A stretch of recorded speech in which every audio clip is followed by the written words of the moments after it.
All right, I think it's officially recording. I wing it every time. And You're doing great. I do some of these on Instagram Live too, which is a whole nother thing because you have to make sure the other person connects and knows how to do it and has a Wi-Fi signal because you just get that little circle all the time. We were part of this.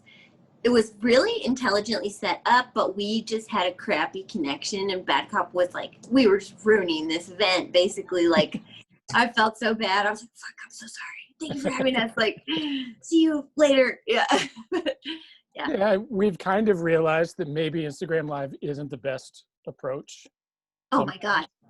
It's fine for talking, and if you're home and you know your internet connection, but like what I was so like, everything's possible, and then like we started doing all these like live things with music, and it was like, this is literally unlistenable. It is so bad.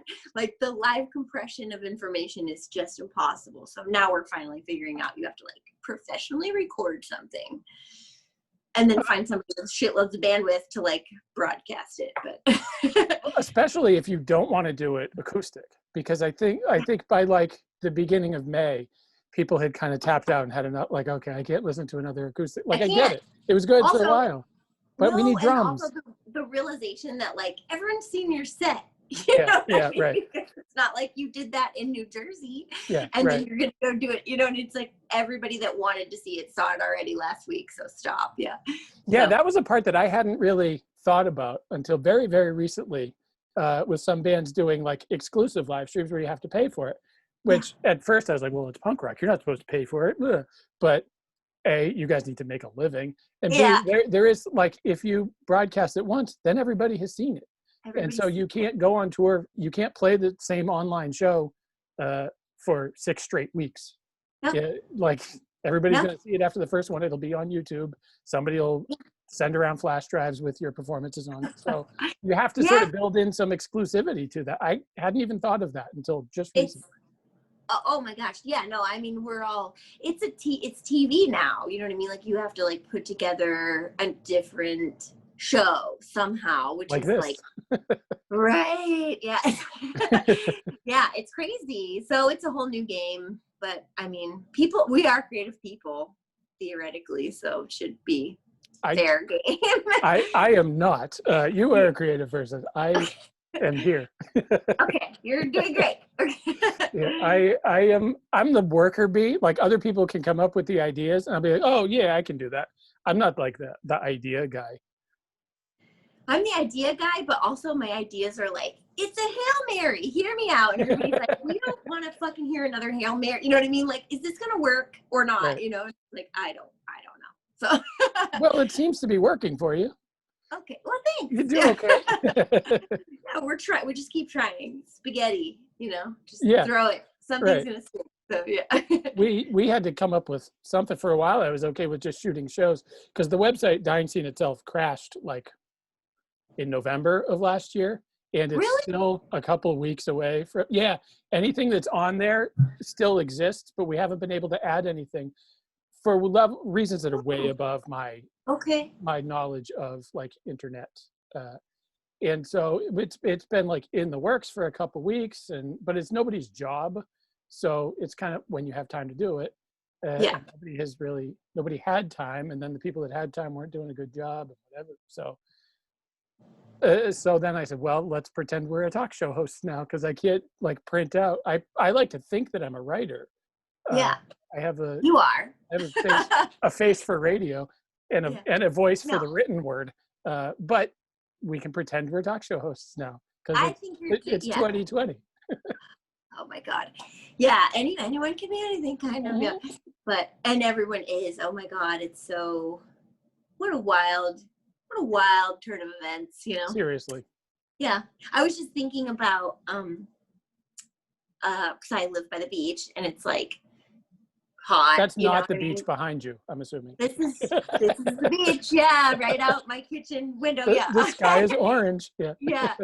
But we're having all these fires right now. And it's like, you shouldn't be outside, which is gnarly, especially considering like there's a lot of homeless people that live in Southern California, and like anyway, so I was just like, well, I have like a NIOSH filter with like the snap-on guys for like spray painting. I was like, I could wear that to the beach. Like, is that too much?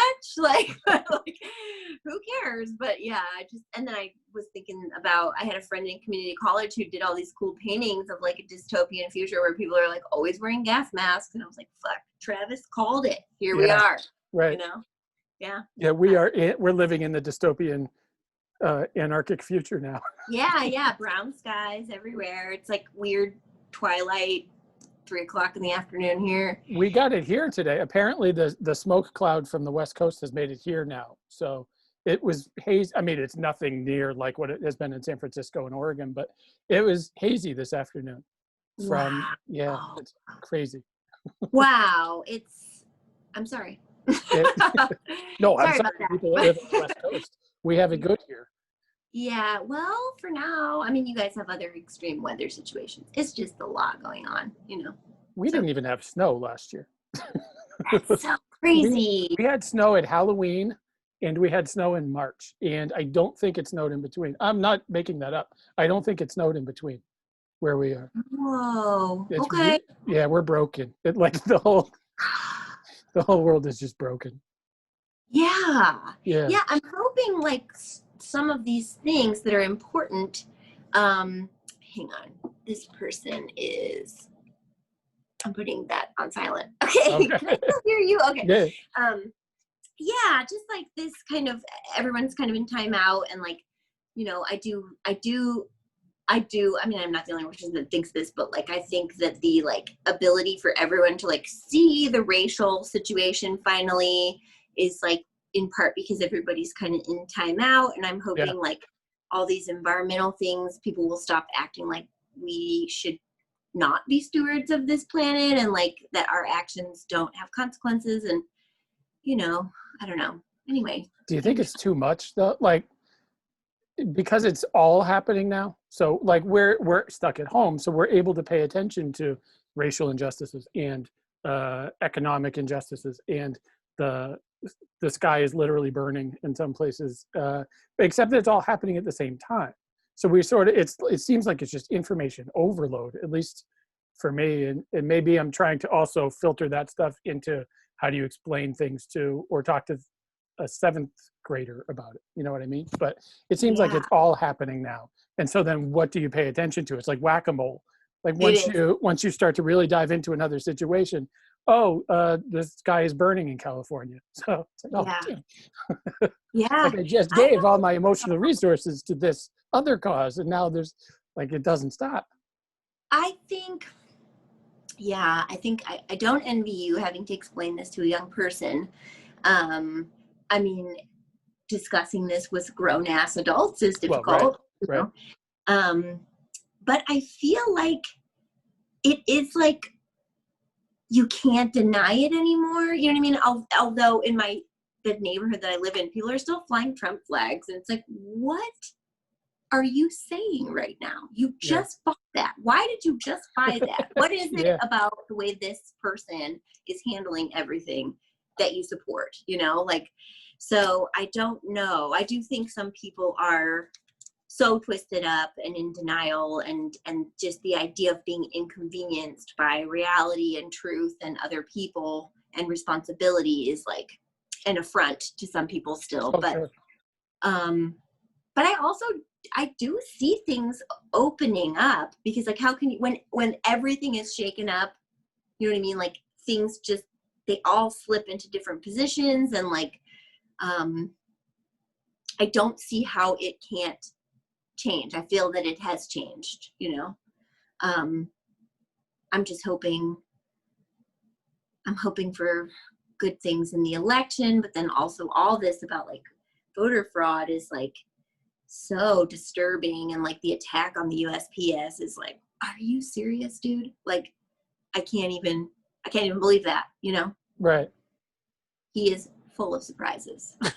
It is literally a new thing every day. Right. Which has been the whole time. Like I said, information overload. Like just add today's to the list. Like I can't even keep track. Okay. Anymore. Yeah. What else? Right. Bring it. Yeah. I don't know. And there are certainly, I mean, we like to pretend that we're a liberal bastion here in Massachusetts, but there are people flying their Trump flags proudly, and not just one of them, but like a yard full of them, and tree Yeah. displays and fence displays full of them. It's really weird. Yeah, why is it always like, Mhm. okay, is this Christmas decorations? Are you Basically, frame moved right now? Yeah, they have 3 flagpoles. There's this house that I run past, not right now because it's too smoky, but like it has like 3 fucking flagpoles and then like flagpoles on the house, and there's like every ridiculous juvenile iteration of like violence plus America. There's like the Punisher with like American yeah, flag behind it, and it's like, okay. And like Blue Lives Matter and like Don't Tread on Me and like Trump right. 2020 and like all that. I'm just like, did you They win bought the whole something? collector set. Yeah. Yeah, Okay. yeah, Right. And all of the flags are faded already, by the way. It's like cool. quality. Yeah. Yeah, there's definitely a guy who has a cutout of Joe Biden. It looks to be life. It's on his fence, and it's got the Porky Pig. That's all, folks. You know, with like the concentric circles around it, except that it's Joe Biden's head on it next to all his Trump flags, and he has a Trump train, which I went, oh no, Yeah. What this is it that this you is like what we're so up much? against. Yeah, and you don't just Yeah. like it. You You bought the love it. whole collector set. Yeah, You are, I mean, all I can think of is that you're racist. You know what I yeah. mean? That's all it is At to this me. It's point, like, oh, you're racist. Like at this point, anybody that's like the things that they want back, great again. It's like, right. what? Yeah, Like, yeah. And I mean, a Blue Lives Matter flag too is like, at this you're point. racist and or you have a family member who's a cop. That's it. You know what I mean? Which is like, I Those are mean, not mutually exclusive. no. Unfortunately, Turns out, yeah. It's so unfortunately. crazy. And Yeah. I say that as somebody who has spent years working like in corrections and has a master's in criminal justice. Like Yeah. those Yeah. aren't mutually exclusive usually. No. Well, any like, I feel like it takes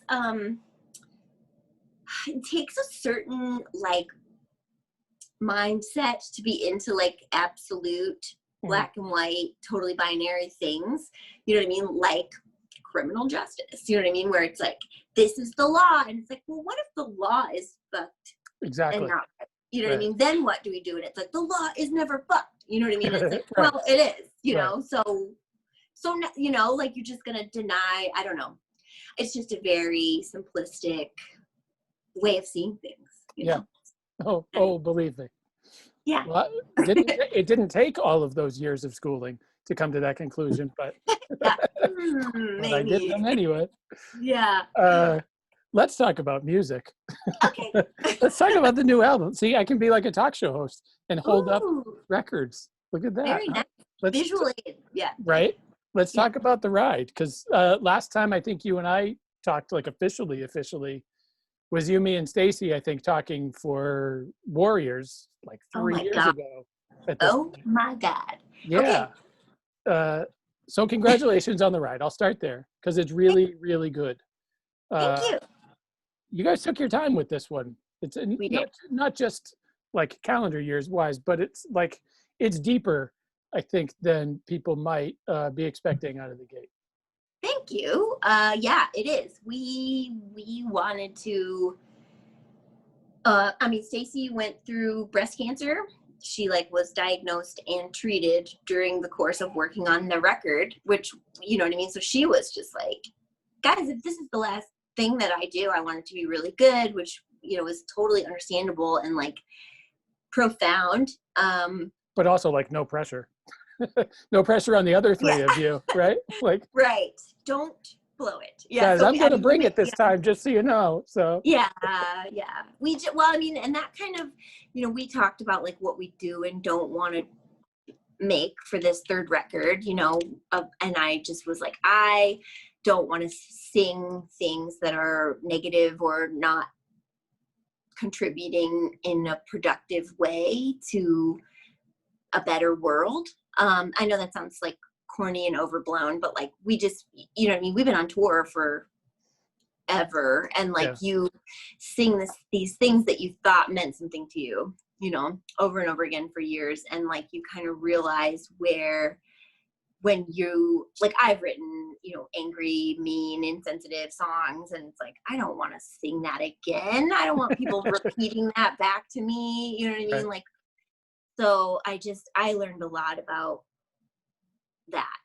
And like, I just really was like, if I'm gonna say this again for the rest of my life, maybe, or be affiliated with like this work, I want it to like be better for people and the planet, you know? So, Is it harder to write that way? Not to oh, cut you off. totally. Yeah. I mean, if you think of, I mean, you're a parent, you know what I mean? Like, not that I'm a parent, but like someone is listening to you, which I didn't know that when we first started. No one was listening to us, you know what I mean? So I could write stupid songs and be like, literally no one knows what I'm fucking saying. Not even anyone in the band, because it's like a bar PA, you know what I mean? And then like, so it's just been very, and then like, you know, somebody's like, I got this tattooed on me, and you're like, fuck, I better think about what I'm saying a little harder, you know? So and then I just have grown up, I think, quite a bit over the 10 years that we've been a band, thankfully. But yeah, we wanted to go deeper. Mike is like he was very invested, Fat Mike, in this whole thing. I mean, he let us share what we wanted to do, and like really helped us develop this and like push it, and was super patient working with us as a producer, which is so crazy, like very luxurious to have that experience. Like, he was busy, we were busy, but it was like everybody kind of agreed that when people were home at the same time, we were going to be working on this record. And so that kind of is why it took so long. But also the busy schedules and like the drawn out production process allowed things to kind of like air out, and like we were given the chance to have a little perspective and sit with things and be like, you know what, I think I want to change this. So it was unusual, and really I'm so grateful for it. You know, at the time it did seem a little bit like, are we taking too long? Like, is this a problem? Like, you know what I mean? Should I be worried? But it's like, you know, it's going to take as long as it's going to take. So, well, and he doesn't put timelines on you as a label head, right? It's like, if it's done, it's done, and I'll put it out. And if it's not done, then we won't put it out. That's kind of the sense that I get. No, he's on mic time, kind of, you know what I mean? Which is like, it can be like, he can be very focused on things, and to the point where like, you know, I would even though it was my record, I'd be like, all right, it's good enough. You know what I mean? And it's like, but I'm glad he didn't agree, you know? Right. So it was really cool and really flattering that he wanted to be so involved, you know? Because he is so talented, and like he's very open-minded with like the vision, which was cool. Like, I personally was like, I don't necessarily want to make a bunch of songs that are like 190 beats per minute, and like, you know, I don't feel the need to prove that we're a punk rock band anymore, you know? So, and I feel like I was allowed to put a bunch of weird shit on this record that I wanted to, you know, so I'm happy. Is that kind of a leap of faith to try to get some of the weirder songs on there at first? Yeah. You know what I mean? Like, what are they going to say about this? Yeah. And I tried this. I mean, I tried some stuff before, and he was just like, do you have any punk songs? Like, that was like the joke. Like, oh, Jenny didn't bring a punk, you know what I mean? And I was like, no. Lynn does though. But like, you know, like, so finally he was like, all right, whatever, we'll do your weird fucking shit. You know, I was really surprised that he was into Sing With Me. That was like a later song that I was like, I don't know, this kind of came to me, let's see if he is into it. So I just like tracked it with Johnny Carey, and was pretty sure that I wouldn't hear anything back. And then Stacey was like the next person over there working on the record, and she was like, Jenny, Mike loves Sing With Me. I was like, no shit. Really? Cool, okay. Yeah. Like, let's do it. But well, he's been doing the, I don't want to say theater thing, but he's been doing the sort of theater thing. And that song sounds like it could be from like the Home Street Home thing that he did. Like, it's got that sort of narrative, you know, to it. Yeah. Yeah. I mean, everything I write is very like, I don't think about the drums usually. It's like just melody and chords and things like that, and maybe timing, but not like it goes like this. So it was like, it really was not so dramatic and theatrical when I recorded it, but it was like, this is just not a punk rock song. And then of course Mike is so into that, like theater sound. And so then kind of where it went, which I was like, okay. So yeah, that's a we'll cool take one. That's a cool little curveball to close out the album. I like it. Thanks. Is it easier for you? We were talking before, and I don't remember if we were recording at that point, about how you're a creative person. You're a creative person and a creator, and I think those are two different things, because you can have a vision, but you can also do it. Where does songwriting fit in terms of how easy it comes to you as a creative person and as a creator? Is it a different part of your brain to sort of have to figure out what your message is and funnel it down and use words that are sort of like, it's a different, seems to me, it would be a different way to get your point across that is not the same as in visual arts, let's say. Yeah, no, I mean, it's totally different. And I think it really doesn't, it's not, I don't feel that I'm very, it's not like fast for me. I mean, some songs come fast, but like I will agonize over a song, you know what I mean, until somebody's like, it's done, we're recording it, you know what I mean? Or in this case, we record it and then it's like, well, actually, let's change this one. But I feel like it activates, it's a bigger challenge than any other problem solving that I personally do. But I would say someone like Stacey I mean, it's a muscle. So like if you play your guitar every day, you're going to like, there were periods during this where I was like, oh shit, I'm on fire. Like I just did another thing. Let's tape this and this and this. And like the more you know what I mean? It's kind of a garden and you're like tending to it and talking to it. And then it just gives you more. But, I don't have maybe the same level of confidence in songwriting as I do with like visual art, because I never like studied it. And so there's like this like a little anxiety kind of every time.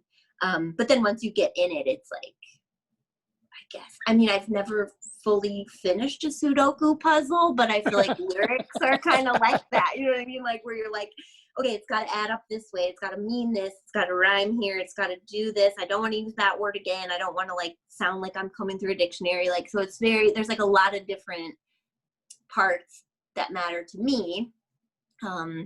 But it's weird. And like I've been late. We were so late for Aaron Burkett's birthday party because I was like working on the Mirage. Oh, okay. You know what I mean? Like it was like, we're going to drive up to San Francisco for this one night to go to one party. And I was like, Stacey, I'm so sorry. I'm going to leave. I'm leaving now. And then it'll be like one more thing. And I'll be like, I'm leaving right now. And it was, we were there for like an hour and then the party was over. Like, oh no. Yeah, it's okay. I think it was worth it. Like and I knew she would understand. She was like, because when I got to her house, I was like, listen. And she's like, that's sick. Let's get in the car. Like, you know. So. Well, because it's when the inspiration comes, this as somebody who's not a songwriter, but who knows a lot of them, when the inspiration comes, right? Like, You don't turn it away. That flood door is out. Yeah, right. Yeah, you have to. I was late for work a lot this past year working on the record. You know what I mean? Just like, because the best shape I was in kind of working on it would be like get up super early and like rub on that guitar. You know what I mean? Like no matter what, like play what, if you don't want to get into the thing you're writing, like play the last thing that you wrote, you know what I mean? And like just kind of spend time with it and like let it come to you. But then I was late for work almost every day. You know what I mean? Because like it only gets good like you're supposed to be in the car. Yeah, right. So, yeah. But turns out I shouldn't write in the morning. Yeah. Well, I don't know. My brain's better in the morning. At night, it's always like, I'm tired. I have feelings about everything that happened. Yeah, right. Yeah. Do you write for yourself? Like, do the three of you now, and we'll talk about Lynn's songs on this a little bit later, but do you write for yourself? Like if you sing something, is that essentially, especially if it's a verse, is that something that you wrote? Or do you write things for Stacey to sing, for example? Typically everyone kind of writes what they sing. And then there were a couple exceptions on this record, which we had a conversation about that, where it was like, if you like Chisme, I wrote that song, but it was like, we were like, what do we do with this? You know what I mean? Like, how do we, ultimately it was like, wouldn't it feel more like talking and gossip if like everyone is singing it? And like, also we just were like, we haven't done that in a while. Like we have a couple of songs that are like old and not on Fat Records that are like everyone singing, which is like fun. Everyone sings. So yeah, we did kind of talk about that. And I mean, it was even like, because Stacey's voice is just has such a good, like, it's like tearing paper, you know what I mean? Like it has this, which I was like, if you make this song sound better, then you should sing it. Like that's where I'm at finally, you know what I mean? Like we've all kind of grown up obviously as a band, but you know what I mean? There is like a lot of ego in things still. And unless you're like really working on that, it's kind of hard to get over that hump. But that's, you know what I mean? I was like, if this, I want it to be a good song. So, and then it ended up being the way that it is. But like, that was one of the songs where everybody chewed on it forever. Like Mike and Johnny and Lynn and Stacey and Jen, you know what I mean? It was like, what if we do this? What if we got this? What's this weird? You know what I mean? Like every time I heard it, I was like, what the fuck is this? Is another bridge? Like, what happened here? Like, But anyway. How many different versions did that song go through? Oh my God. I don't know. I don't even know. Cause that was like a tough kind of problem to solve. You know what I mean? Where you're like, it's almost cool, but it's not right, and then it was like, well, we tried this, like, which, I mean, there was a lot of that going on this record. Like you are only seeing one of, when they X-ray oil paintings, and they're like, this was painted 17 times. Like, so this record was painted like 100 times, So, yeah. And then I'm sure that songs will take on a different sort of life of their own once you're able to play them live too. Oh, it might be some sort of amalgam of time number 3 that you wrote it and time number 7 becomes the thing that it is live. No, we've even had things where like, what about this backup vocal? And somebody be like, no, that didn't make it on the record. And it was like, no, I think it did. You know what I mean? Like, that was like mix number 9, but like, I think it made it on the records. And then we're always like going back and listening. Cause like, it was so, we wrote this in the studio, which a lot of people think is stupid, but like that's just how we wrote this record, like it happened there and like was kind of incubated there. And so now we're in this really exciting part where it's like, how do we play this? Right. So but that's like that's been so fun, and we're so grateful. Like we still have our practice space, which it was like locked down for a little while, but then once things opened up again, we were like, we agreed to like kind of remain a quarantine pod as a band so that we could like continue to practice and learn, and it's been really good. So it's very exciting. Yeah, that part's got to be nice. At least the ability to play with each other. Yeah.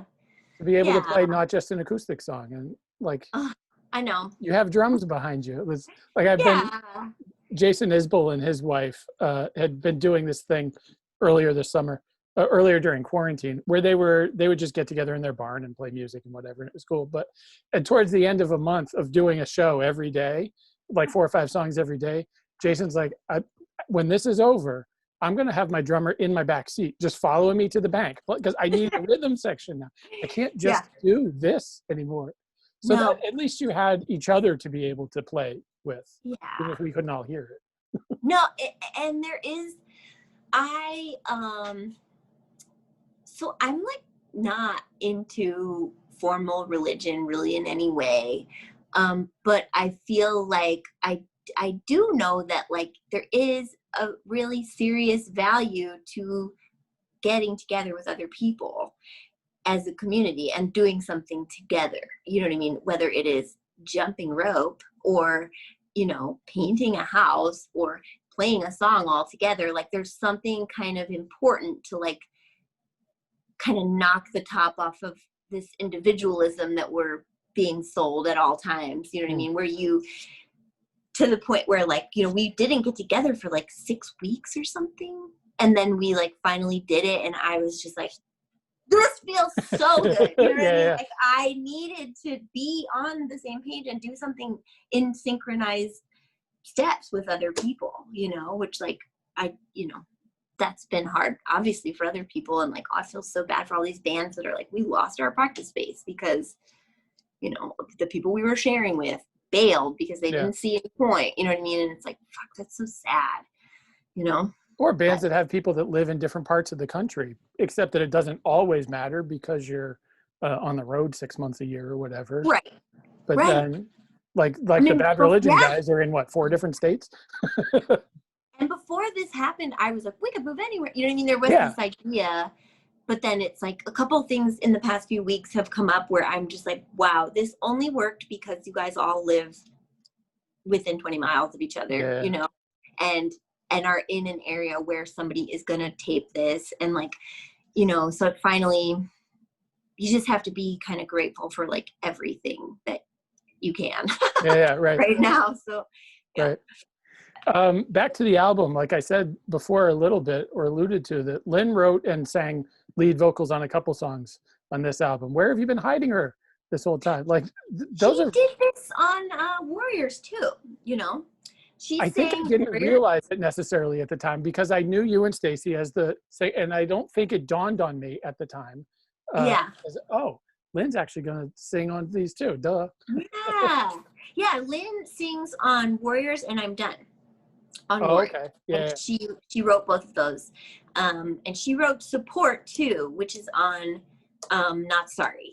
And even though she does not sing lead on that, so then this was just like the stuff she brought for this record. I was just like, this is amazing, and they're amazing songs to sing together. And like, I just really feel like it's a message that sometimes I'm a little bit like hopeful of what people know and care about and think about. And oftentimes I am disappointed in what they actually know and care and think about. And so I am really grateful that Lynn wrote those songs, because it's like, there are people who don't think about immigration and the ways that has been like spun and vilified, and like all of the racism that goes into vilification of immigrants.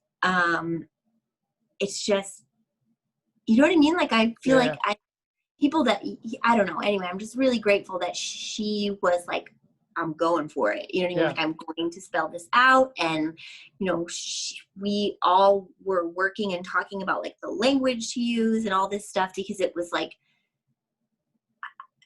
maybe sometimes I'm too subtle, you know what I mean? But I'm grateful for like being on a team with people who are not. Those 2 songs are not subtle. They not are subtle. And like, why be subtle about that? You know what I mean? Like, it's like, you can't. I used to work with this person who like did not get the racial narrative in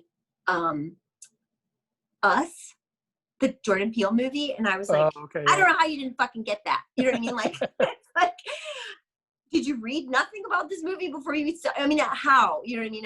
That's just like, that conversation is always like, you sometimes maybe don't be subtle, right. Not that that's a subtle movie, but like, it's like, fucking come on. Really, really, really love those songs.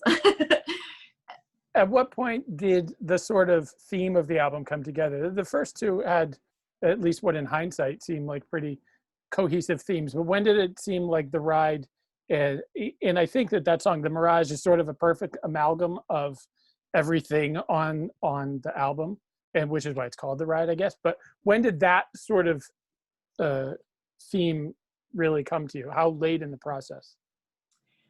We were going to call the album something else, and then we had some honest feedback from close people, and it was like, okay, you're right, maybe that's not the right title.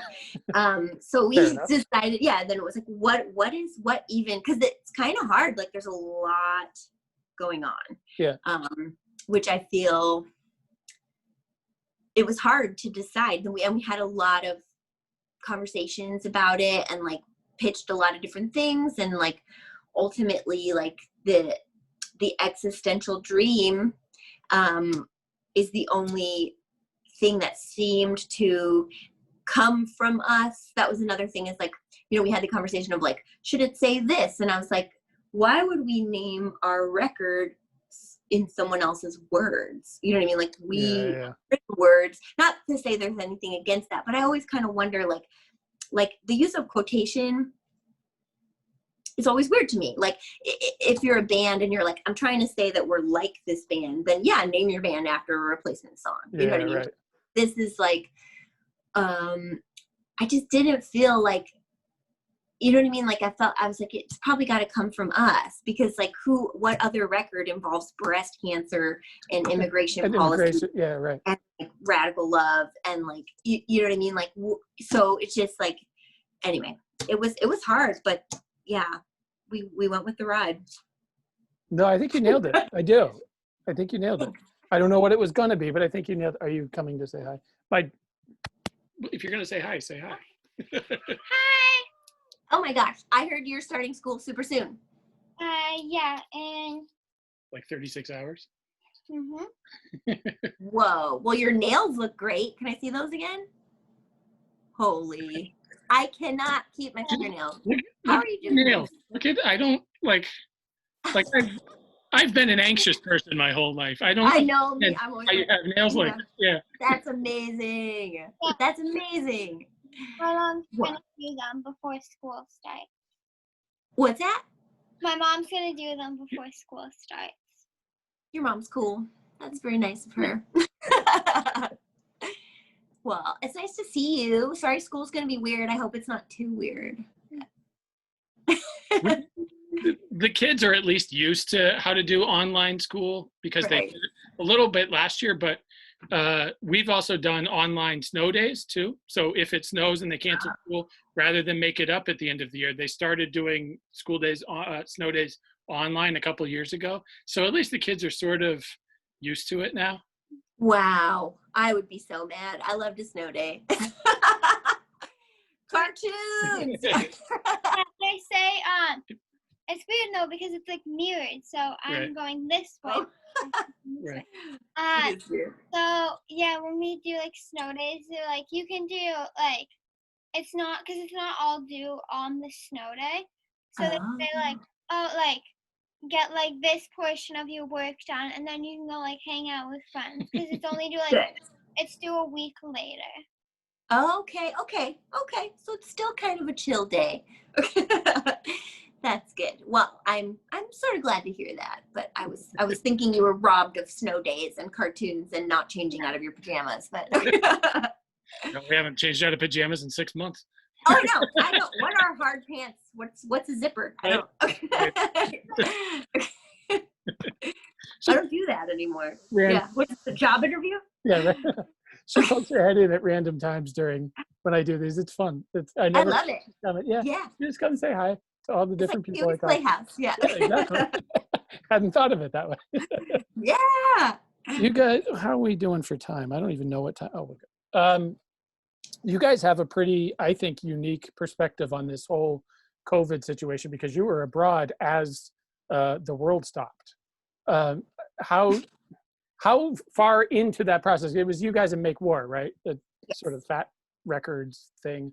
And those guys are awesome. I finally got to see them just before that tour. They were on the road with Face to Face and Lagwagon. So I finally got to see them, and then they were going to come here with the Bomb Pops. I was like, oh, cool. And then everything blew up. But how far during that process did you realize that we may not make it to the end of tour, or make it home, or did it seem like it was getting bad before you left? Because the tour started February something? Yeah, last week of February. My mom was like, try to bring some masks. You know what I mean? And I was like, you're not going to Italy, are you? And I was like, we are. Yeah. No masks. That's when I was like, oh shit. You know what I mean? Because I just go to work and read the news on my phone. But also it seems like every time we've ever been on tour, there's a thing. Yeah, right. In hindsight, obviously this was a different thing. Right. So, but there was 2 people on the airplane wearing a mask out. And then as soon as we landed, it was you can't go to Italy. We can't go to Italy. That show had been canceled. And then but we had this our we're both on Destiny. Make War and Bad Cop are both on Destiny, and like they're amazing. So they were really working to like recover what we were losing. You know what I mean? So, but it was like, I mean, the tour kind of changed daily after a couple of days, and then the last 2 days it was changing like hourly. You know what I mean? Which was when we were like, okay, we might not make this. You know what I mean? But it was also like stuff was happening after the first week. First week was great. Second week was, I mean, it was all great, but like then it started kind of like shifting into things where it was like, okay, so this city won't let you have 300 people. So we're moving to a venue that's 250. You know what I mean? And so it was like, okay. And in order to do that, we're like, they were like, there's going to be fewer bands. You know what I mean? So actually most of this tour ended up just being Bad Cop and Make War on like most of the shows, which I think at first was like, people were nervous to travel, but they were still selling out. Yeah. You know what I mean? So I was like, how serious is this if it's still selling out? And you know, we're just moving into different venues a couple times. And then the last day we were going to play in Paris, the last day we played, we were headed for Paris, and there was like, Paris obviously had the like capacity restriction where it was like, you can't have any more than 300 people in a spot. And like other events had been canceled. So then we were like, our show got combined with this like Antifa event, which I was like, that sounds like it's going to be bigger. Yeah, you right. know what I mean? Okay, but like, but then it moved to this other venue, and like, and then on the way to that show, it was just like we realized like we have to go home because like the president was like, you can't come home if you don't do it now. So we like after the show like just repacked everything in the street in front of the venue, and like our TM and driver, Amazing Angels, Enos Bartle of T-Mom merch, and Tom McKeon. Shout out to like, them. Yeah. Major. They were like, mom and dad are saving the day like every hour. You know what I mean? Just like they were both like, I mean, they like Tom lives in Paris and Enos lives in Berlin, and like they know where to get real news, and like they know about like when you're traveling between countries, like where to find actual information. I feel like that's just something that I don't have in the States. Wow, you know? yeah. But that's the Besides thing NPR. I wouldn't even think about. Yeah. Oh my God.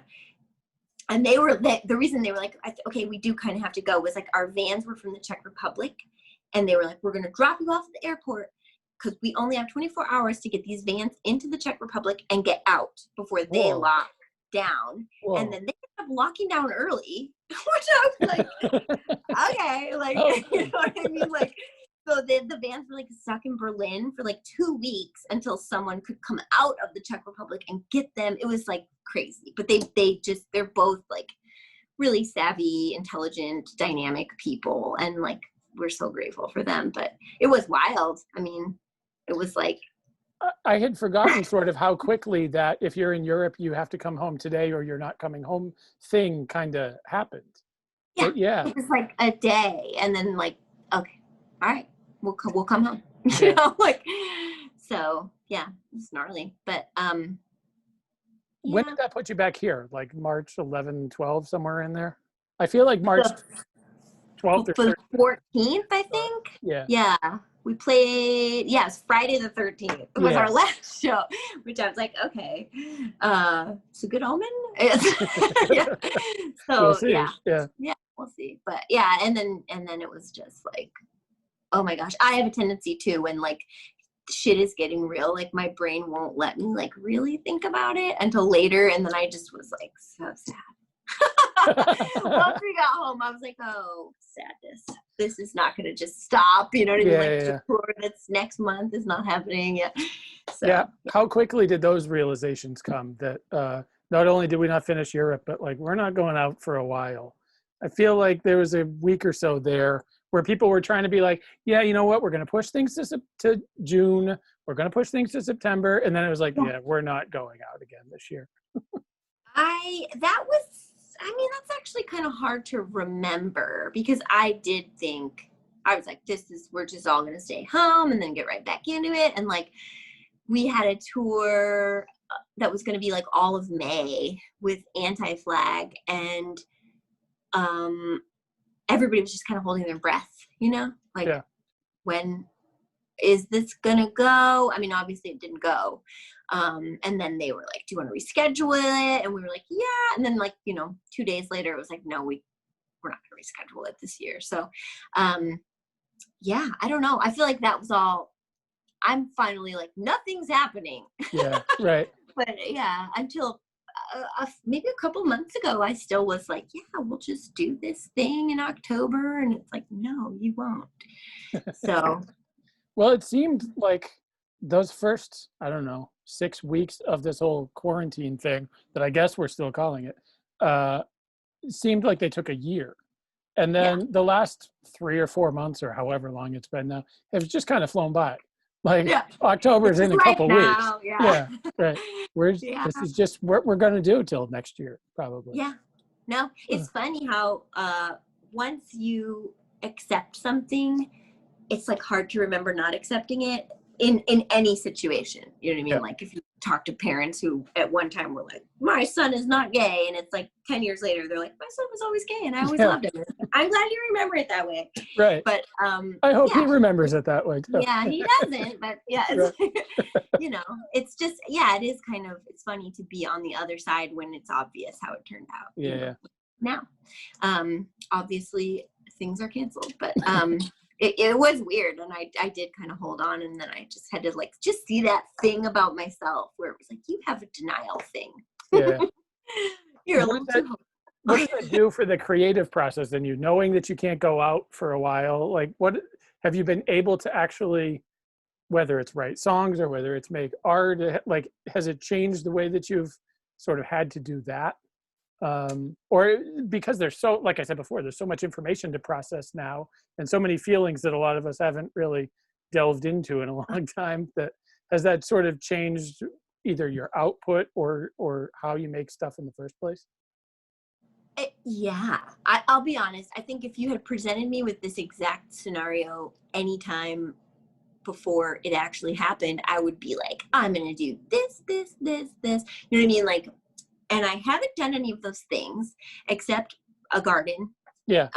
Same. But I also, like, there was other stuff that I really needed to do. Like, I was just telling my friend the other day about, like, oh yeah, I got shingles from like working too much right before Christmas. You know what I mean? Which is like, it's so stupid to think about now because it's like, I would never work that hard again. Yeah, right. You know what I mean? Like, and right now, like, I finally fixed a bunch of shit in my house and like, finally learned to not be doing something every second and feeling bad if I didn't, and developed like a really healthy physical practice for the first time in my life that like I was able to prioritize. Wow.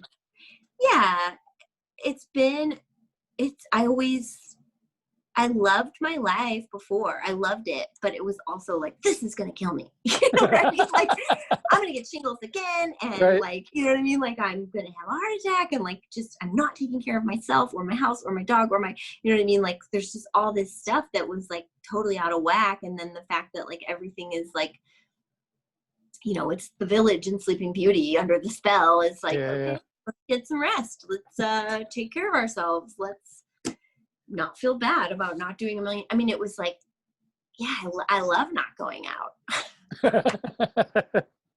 Turns out, I didn't want to come to your birthday party after the other birthday party, after work, you know what I mean? Like, it's just like, so it's been cool. And then I, knowing that there is no